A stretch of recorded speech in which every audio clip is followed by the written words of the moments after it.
हे दोस्तों, एक और नई मैनहवा कहानी में आपका स्वागत है। कहानी एक दुर्घटनाग्रस्त कार से शुरू होती है और कोई व्यक्ति इस बात को लेकर उलझन में है कि उन्हें अपनी महिला बॉस को बचाना चाहिए या नहीं।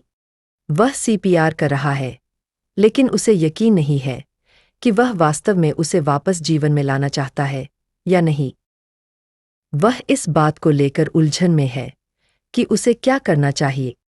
ऐसा इसलिए है क्योंकि उसने उसे 996वें शेड्यूल के तहत काम करवाया था। मूल रूप से आप सप्ताह में 6 दिन सुबह 9 बजे से रात 9 बजे तक काम करते हैं, और इसीलिए उसे मरते हुए देखकर वह सोचता है कि क्या उसके साथ जो हुआ वह सिर्फ कर्मों का संचय है। लेकिन जब वह खेलने गई तो कार दुर्घटना में उसकी मौत हो गई। वह उसे उठाने लगता है, लेकिन सोचता है कि क्या कम से कम अब उसकी मदद करने से उसे कुछ अच्छा पुण्य मिल सकता है। स्थिति को देखकर हमारा नायक समझता है कि उसे मुंह से मुंह देकर पुनर्जीवित करना होगा, और फिर वह उसके मीठे होठों की ओर बढ़ता है जब अचानक स्वर्ग से एक सुनहरी रोशनी उतरती है और महिला में प्रवेश करती है। नायक शिकायत करता है कि अगर वह मर गई तो उसे नहीं पता होगा कि वह अपने श्रम अधिकारों के लिए किससे पूछे। साथ ही वह कहता है कि उसने कभी नहीं सोचा था कि उसके होंठ इतने कोमल और मीठे होंगे। उसी क्षण वह अपनी आंखें खोलती है। नायक शर्मा रहा है और पूछता है, अरे असभ्य व्यक्ति, क्या तुम चाहते हो कि मैं मर जाऊं?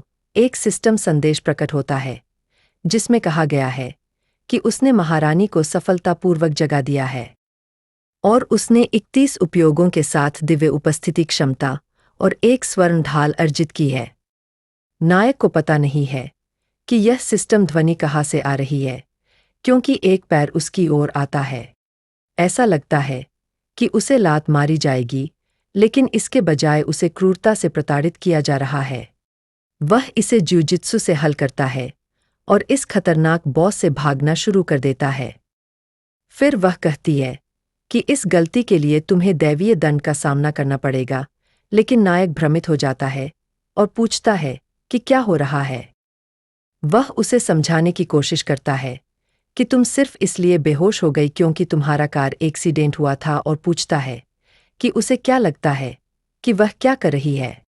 लिन को यह अजीब लगता है। वह अपने हाथ को देखती है, हैरान होती है कि वह अपनी असली हाथ की ऊर्जा का उपयोग नहीं कर सकती।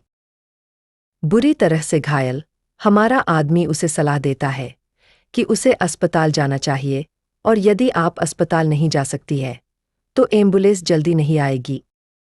उसे अभी भी काम पर वापस जाना है, लेकिन यह अच्छा होगा यदि वे उसे उसके हर काम के लिए अतिरिक्त भुगतान करे।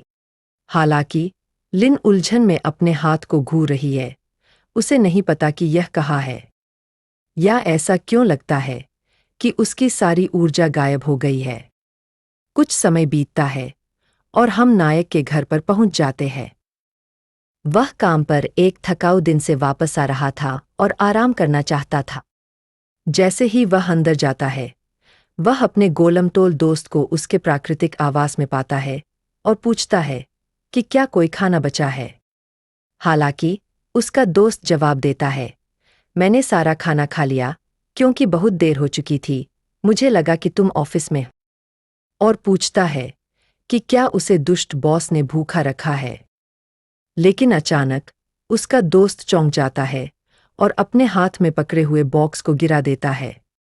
नायक भ्रमित हो जाता है और पूछता है कि समस्या क्या है।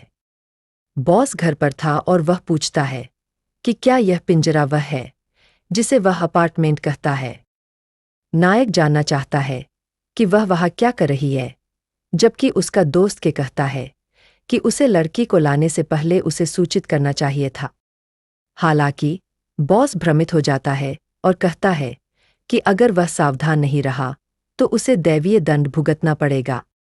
दोस्त भी भ्रमित हो जाता है जब वह अचानक लीन का हाथ पकड़ती है और उसे साथ चलने के लिए कहती है। यह देखकर कि वह खून से लथपथ है और उसके कपड़े फटे हुए हैं, दोस्त सोचता है कि वे कुछ निषिद्ध मजा कर रहे हैं। बाहर हमारा आदमी उसे बताता है कि उसका अधीनस्थ होने के बावजूद वह उसके आराम के समय को बाधित नहीं कर सकती। हालांकि लिन कहती है कि उसने जो कहा है उसके आधार पर वह उसकी शिष्या लगती है। वह बताती है कि वह अंडरवर्ल्ड की महारानी है जिसने मनुष्यों और देवताओं के दायरे में चरने के लिए 3000 से अधिक वर्षों तक साधना की है, और इसलिए वह जानना चाहती है कि वे कहाँ है और वह अपनी जन्मजात ऊर्जा का उपयोग क्यों नहीं कर सकती। लुई उलझन में है, सोच रही है कि क्या वह पागल है, क्या वह उपन्यास पढ़ने से पागल हो गई है। हालांकि वह भी सामान्य नहीं है और बताती है कि पृथ्वी के उद्भव के बाद से उसने कुछ साधकों के बारे में सुना है, लेकिन यह अत्यंत दुर्लभ है और जहां तक वह जानती है वे दोनों सामान्य लोग हैं। हालांकि वह आगे बढ़ती है, ऐसा लग रहा है कि वह उसका गला घोंटने की कोशिश कर रही है। वह उससे शांत होने की विनती करता है। नायक उसके पास आता है और कहता है, हम शांति से बात कर सकते हैं। शारीरिक क्रिया करने की कोई आवश्यकता नहीं है और तुम इस तरह से बात भी नहीं कर सकती। हमारा लड़का फिर से इस पागल महिला से दूर हो जाता है। लेकिन पेड़ों के पीछे 3 संदिग्ध आदमी चर्चा कर रहे हैं कि क्या वह सही व्यक्ति है। उनमें से एक कहता है कि उन्हें यह सुनिश्चित करने की जरूरत है कि यह डकैती जैसा लगे। हालांकि लिन कहती है कि उसने देखा कि कोई उनकी बातचीत सुन रहा है और घोषणा करती है कि वे दैवीय दंड के पात्र हैं। समाज के 3 उत्पादक सदस्य बाहर आते हैं और कहते हैं कि उन्हें इतनी आसानी से खोजे जाने की उम्मीद नहीं थी। जब हमारा लड़का उनके एक हाथ में ऊर्जा देखता है तो उसे आश्चर्य होता है कि साधक उसे क्यों नीचे ले जाना चाहते हैं। वह आदमी कहता है कि यह अफसोस की बात है, लेकिन युवक ने ऐसी चीजें देखीं जो उसे नहीं देखनी चाहिए थीं और उस पर झपटता है, उसे जाने के लिए कहता है नरक में। हालांकि तभी उसे मिली सुनहरी ढाल सक्रिय हो जाती है। आदमी पेड़ से चिपके हुए है और आश्चर्य करते हैं कि यह कैसे संभव है। सिस्टम फिर से प्रकट होता है और कहता है कि चूंकि उसने नुकसान पहुंचाया है उसे कुछ शुरुआती खेती पैक मिलेंगे।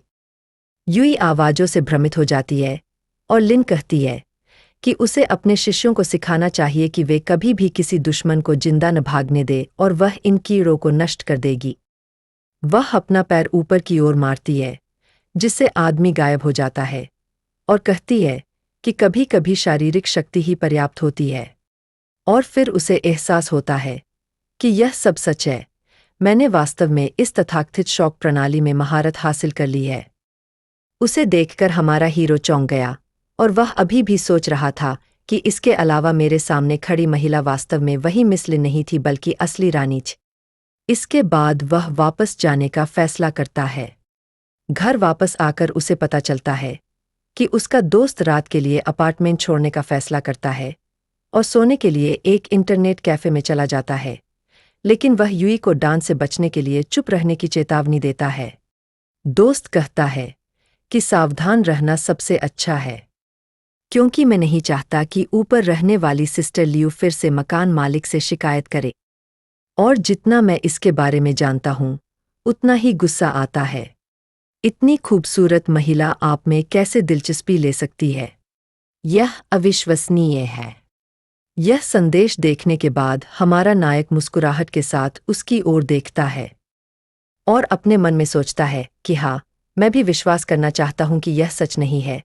और फिर वह अपने हाथ से इशारा करता है और उसे अंदर आने के लिए कहता है और कहता है कि तुम जहां भी सहज महसूस करो बैठ सकती हो। और फिर वह कमरे में फैली गंदगी के कारण शर्मा जाता है और कहता है कि मुझे इस गंदगी के लिए खेद है, मुझे इसे साफ करने का समय नहीं मिला, इसलिए शायद यह थोड़ी धूल भरी होगी।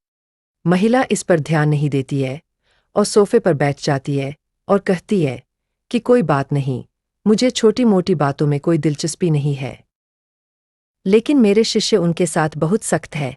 हमारा नायक फ्रिज खोलना शुरू करता है और कहता है रानी, आप इस दुनिया में आईं और जैसा कि आपने मुझे बताया था, आपने इस शरीर को संभाला जो मेरे बॉस लिन मियां का शरीर है।